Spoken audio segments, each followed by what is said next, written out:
from CoinNewsExtra.com. We are live at Landmark Event Center here in Lagos, Nigeria for the Nigerian FinTech Week. So we have in our midst a very important personality.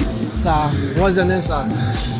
My name is Boulevard, Aladetoyinbo.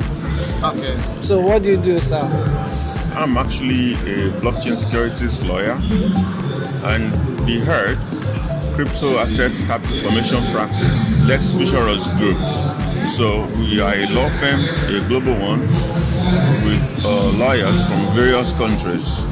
So we're into blockchain and distributed ledger technology training, strategy consulting, training, and legal advisory.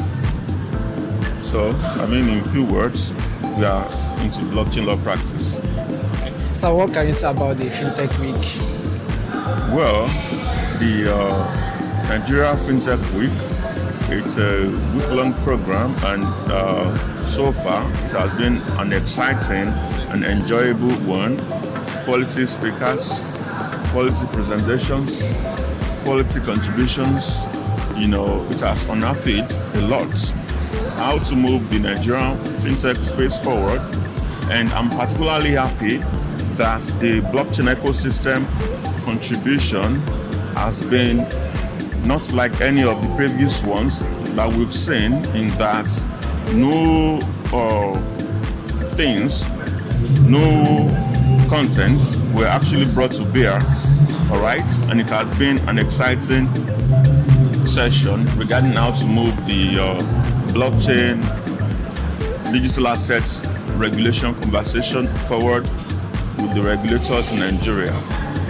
Okay, you are a blockchain securities lawyer. So, what are your experiences in this field? Well, at the moment, the blockchain securities space, or the blockchain securities law, not only in Nigeria but all over the world, at the moment is embryonic. It is at the earliest development stage. It is at the earliest development stage in the sense that the Bitcoin blockchain revolution itself, which actually ushered in or kicked off this conversation, it's a little above 10 years old.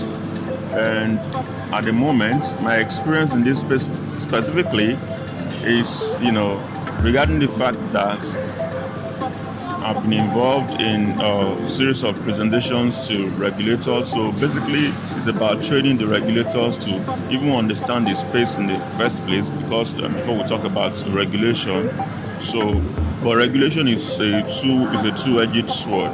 A two-edged sword in the sense that it involves monetary regulation and securities regulation. My experience in this space, to specifically address your question, is that I've been involved in a lot of stuff like, research, training, and law practice, and,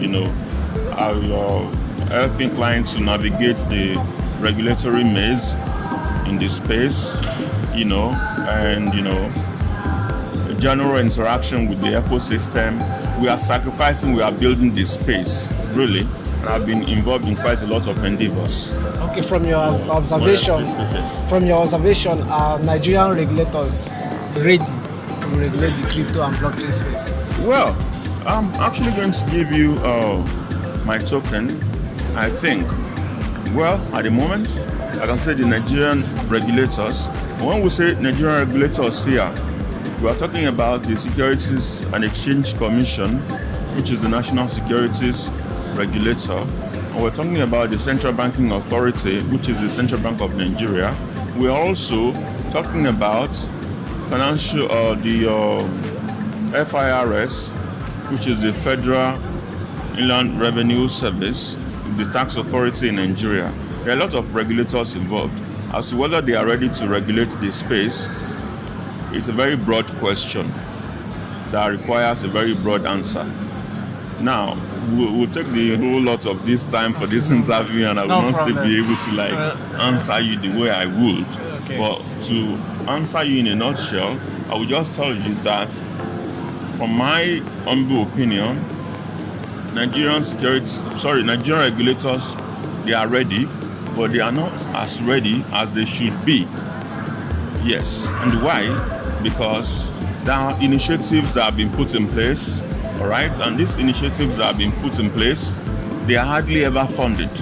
And when you want to use quintessences, examples from other jurisdictions, other countries, even regional organizations like the European Union, you come to the realization that, for instance, I would just like to use the European Union example. European Union, they have a blockchain partnership initiative where they've already funded the various committees set up to come up with crowdfunding regulations, or to come up, with one report or the other, a research paper. In fact, the funding that they've got so far, it's running into a sum in the neighborhood of 100 million euros. That's an example. All right? And even England as well, as the FCA, which is the Securities Regulator Authority in England, they've come up with a number of stuff as well. So looking or coming from this angle, from this perspective, I cannot really say that the Nigerian regulators are ready to regulate the space the way they should. Yes. Thank you very much, sir, for your time.